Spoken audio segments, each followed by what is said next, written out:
요즘 래퍼들 sounding extra extra extra lame. Put you in your place, call that real estate. Rap in South Korea, that's where we fucking be. Fuck. Sticky, you got me? Bienvenue à Séoul. C'est vrai que c'est mieux comme ça, celui-là est bien. 너랑 네 친구들 꿈을 나는 다 알아. 여자 가슴 한번 만져보게. 아무것도 안 하면서 부럽다고 싫어하는 fuckboy들이랑은 I don't fuck with. I don't fuck it, man, I don't fuck it. 너가 원한다면 그냥 바라봐 주는. You say that don't like them, but I see you all the time.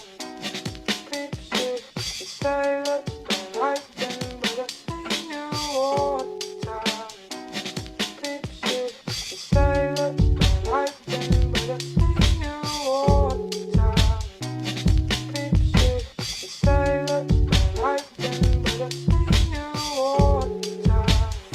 Creep shit. You say that don't like them, but I see you all the time. Big shit. You say that don't like them, but I see you all the time. Big shit. Yo, aujourd'hui on s'attaque à un gros morceau du centre-ville séoulite qui est Gyeongbokgung. Voilà. Gyeongbokgung. C'est affiché là.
Alors cette moustache n'est qu'à demi assumée, c'est juste pour la vidéo.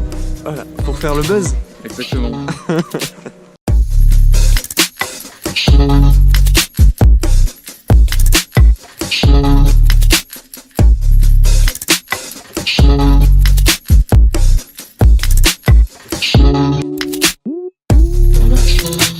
Cet immense palais là qu'on a commencé à visiter et qu'on va mettre bien, je pense, 1 heure pour faire le tour, a été construit en 1395 par la dynastie des Joseon. Donc c'est, je sais pas si vous vous rappelez, on en avait parlé vite fait dans d'autres vidéos. C'est une des principales dynasties vraiment qui a construit la Corée et qui a vraiment fait bouger le pays, avec King Sejong, le grand, qui a inventé l'alphabet coréen, donc on en avait déjà parlé. Il y avait sa statue d'ailleurs au début de la vidéo, juste à l'entrée du palais.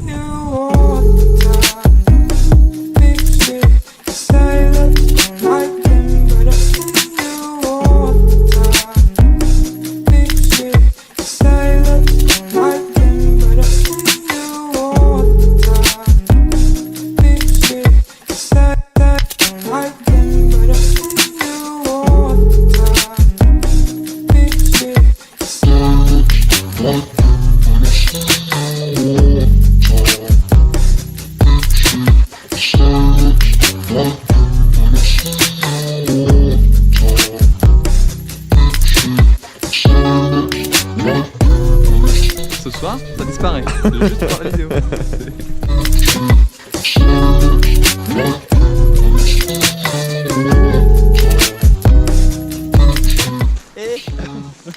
Non, c'est juste qu'il y a des gens qui sont habillés en tenue traditionnelle et qui n'ont pas besoin de payer pour rentrer. Et un petit charme.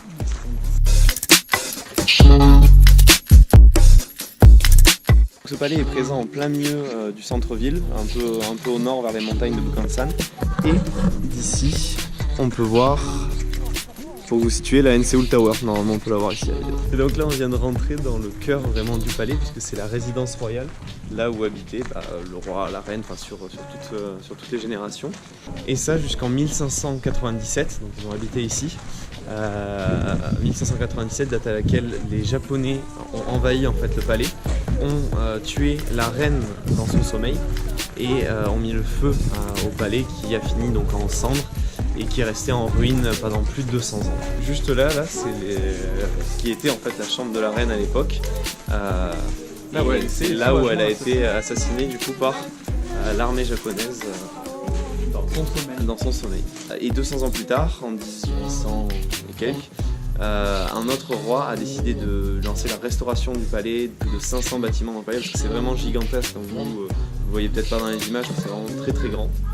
Donc ce roi a lancé la restauration du palais, il s'en est servi de résidence politique, résidence secondaire, enfin ce palais a eu vraiment beaucoup d'usages à travers les décennies. Et pour qu'au final, de 1910 à 1945, la Corée entière a été occupée par le Japon en fait. Et pendant cette période d'occupation, le palais a encore une fois complètement été rasé. Donc tout ce que vous voyez ici, c'est une reconstitution, une reconstruction du palais qui date alors d'entre les années 1960 et les années 2010 à peu près. Voilà, donc pendant cette période, le palais a été reconstruit bâtiment par bâtiment pour essayer de conserver un petit peu le patrimoine du pays. Et voilà, là on sort du palais par la sortie nord et juste en face on a les montagnes de Bukhansan et aussi la Blue House qui est la résidence actuelle du Premier ministre coréen. Tous les 2 mètres, On a un monsieur avec des lunettes noires en mode agent secret. voilà, mais vraiment tous les 10 mètres, c'est-à-dire là, là, là, là. Ah oui, il y a un mec avec un fusil d'assaut. Voilà, et ils font très très peur, donc on sent que l'endroit est bien gardé et Sur les toits aussi là-dedans. Ah, sur les toits. Voilà, sur le toit le monsieur là-bas.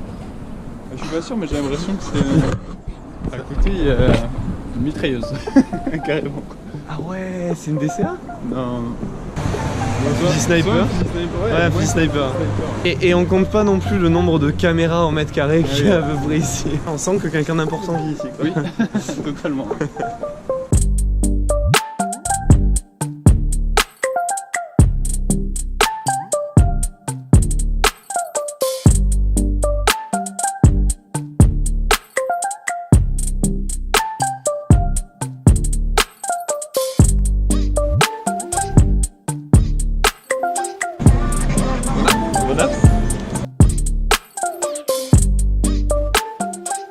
On se dirige vers le Bukchon Hanok Village.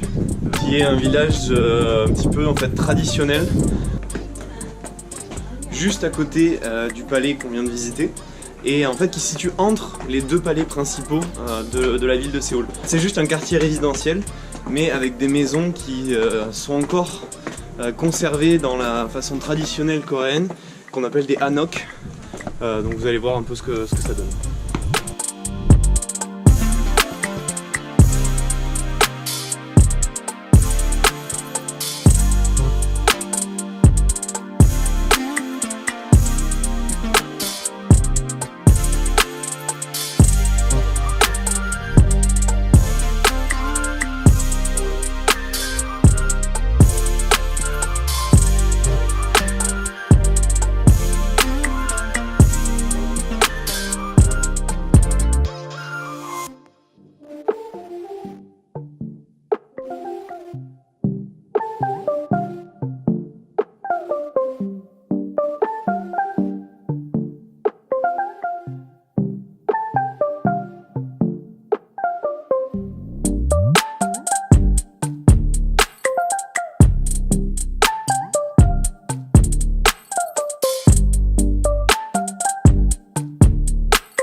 Alors, ce palais a été construit en 1405.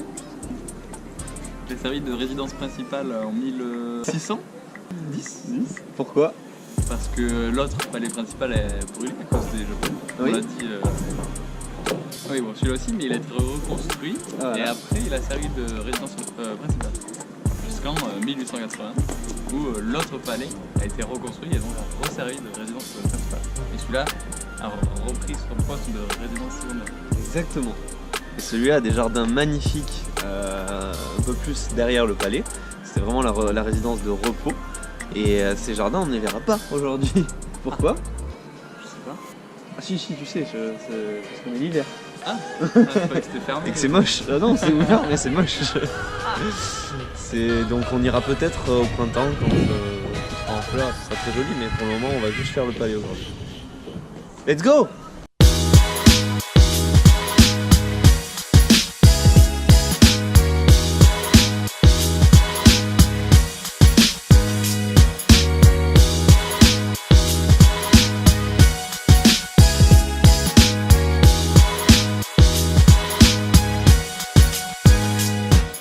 Et donc ce fameux palais dont on vient de parler, qui est le palais secondaire, et qui a été aussi le palais principal, s'appelle le palais de Changdeokgun Palace.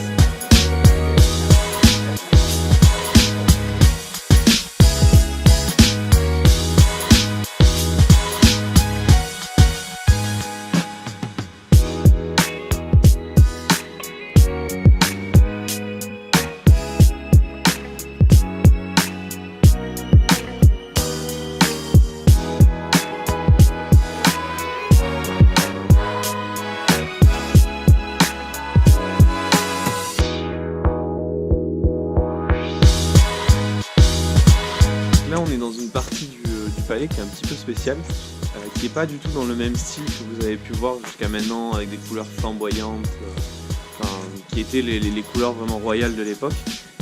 C'est fait exprès, c'est un des rois qui a décidé de construire cette aile du palais dans un style plus sobre parce qu'il préférait ce style-là qui était un peu plus occidentalisé.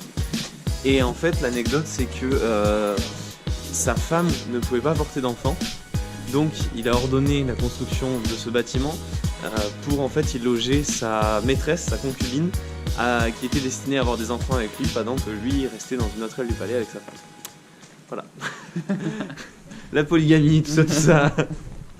C'est le point culture. Alors, petit point culture sur les habitations.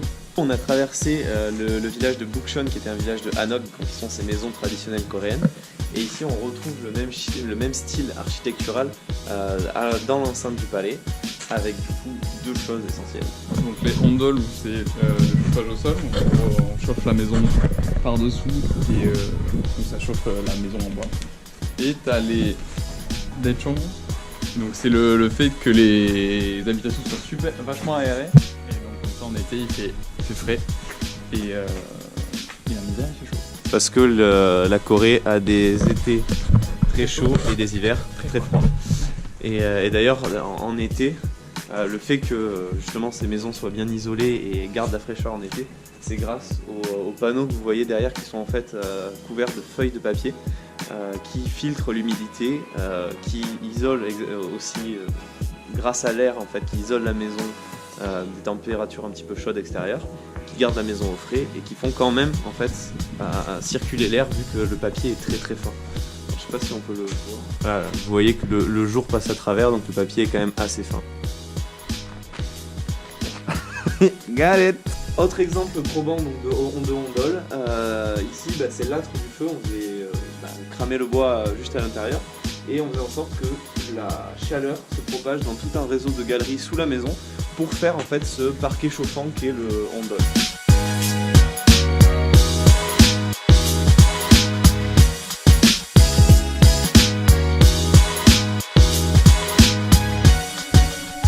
I love you, I love you, I love you.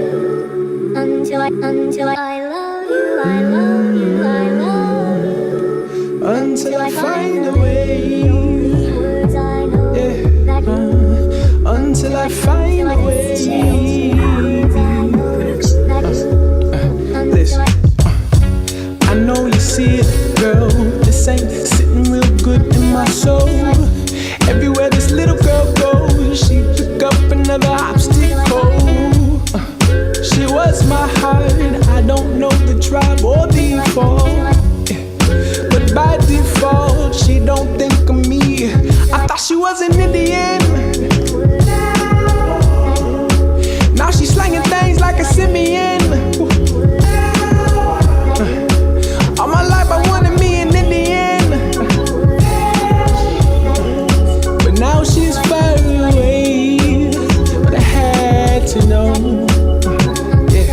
listen. I know you see it, girl. This ain't sitting real good in my soul. Everywhere this little girl goes, she pick up another obstacle. She was my heart. I don't know the tribe or default. Yeah, but by default, she don't think of me. I thought she was an Indian, but now she's slanging things like a simian. All my life I wanted me an Indian. Yeah. Ooh, girl, let me in. Listen.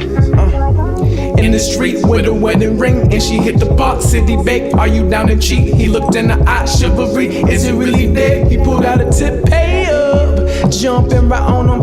Thinking when's it good to intervene, and I lost her. Lost her to the world and the girls and the posters. Entertain, I doubt it'll pay and it cost her. I ain't mad at me, but it hurts, and I thought she was an Indian.